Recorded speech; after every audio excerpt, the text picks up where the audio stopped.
আসলে বাস্তবতা হলো এই যে স্থল অভিযান করে ইরান দখল করাটা যত সহজ মনে হচ্ছিল আমেরিকার কাছে, সেটা কিন্তু বাস্তবে হয়নি।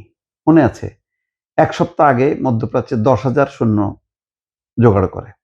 তারা উভয়চর, অর্থাৎ জলে স্থলে মেরিন সেনা তারা। এই সেই সেনাদেরকে আজকে ১ সপ্তাহ বেশি সময় ধরে বসায় রাখা হয়েছে। সম্ভব হচ্ছে না। তারপরে দক্ষিণ পশ্চিমাঞ্চলে তাদের যেই একটা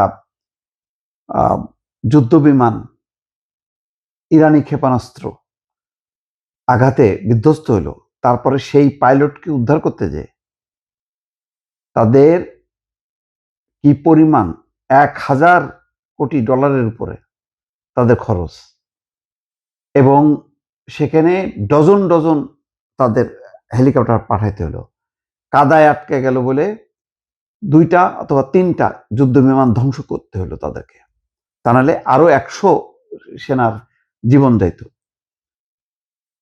এইসব মিলায় আসলে ইরান দখল করা খুব কঠিন। এই জন্য বোমা মেরে মেরে বিধ্বস্ত করা হচ্ছে। প্রায় ৩৩,০০০-এর উপরে অবকাঠামো ধ্বংস করেছে।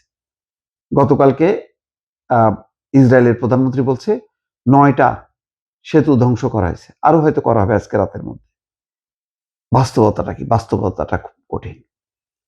ইরানকে এমনভাবে ভূপ্রকৃতি দিয়ে আল্লাহ সাজায় দিছে যে ইরান দখল করা, ইরানের ভেতরে ঢুকে যুদ্ধ করা, এটা খুব কঠিন। এটা ওই পাইলট টের পাইছে যে বিধ্বস্ত হবার পর পাহাড়ের খাঁজে খাঁজে তাকে এই খাঁজ থেকে ওই খাঁজে লুকায় লুকায় তাকে বাঁচতে হয়েছে। এবং ভাগ্য ভালো ছিল, তার কাছে একটা যন্ত্র ছিল, সেই যন্ত্র দিয়ে সে তার বাহিনীর সঙ্গে, সেনাবাহিনীর সঙ্গে সে যোগাযোগ স্থাপিত করতে পারছে বলে বেঁচে গেছে শেষ পর্যন্ত।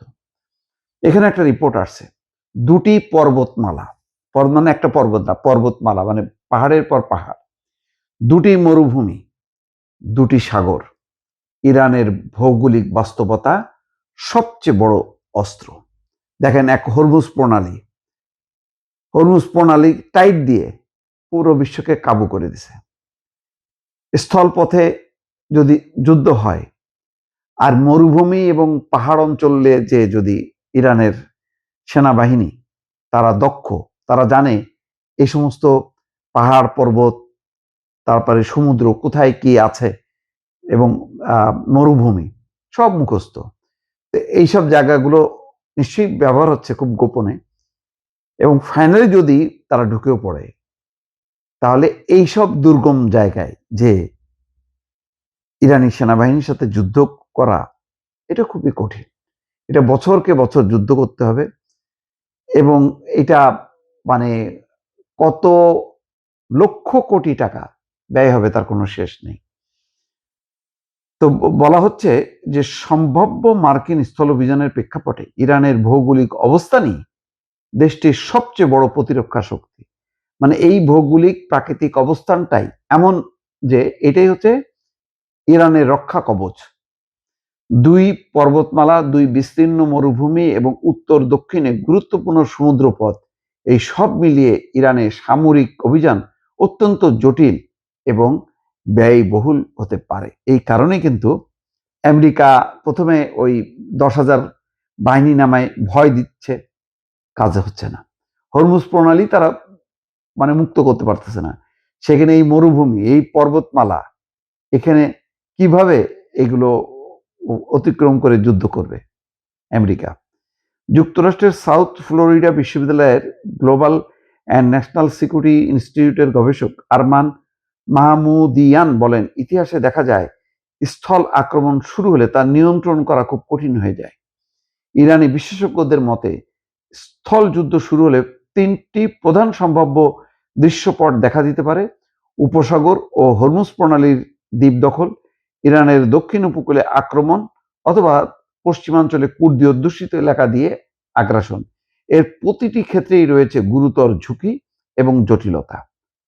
তো দেখেন, এক হরমুজ প্রণালী, একটা সমুদ্রপথ, সেটি আটকায় দিয়ে আর অন্যান্য বাকিগুলি তো থাকলোই।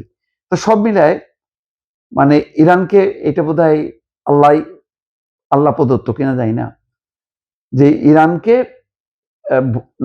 ভৌগোলিক এবং ভূপ্রকৃতি দিয়ে ইরানকে একটা প্রতিরক্ষা বলয়ের মধ্যে ফেলে দিছে, যে শত্রুরা এইসব বলয়ের ভিতরে সহসায় ঢুকতে পারবে না।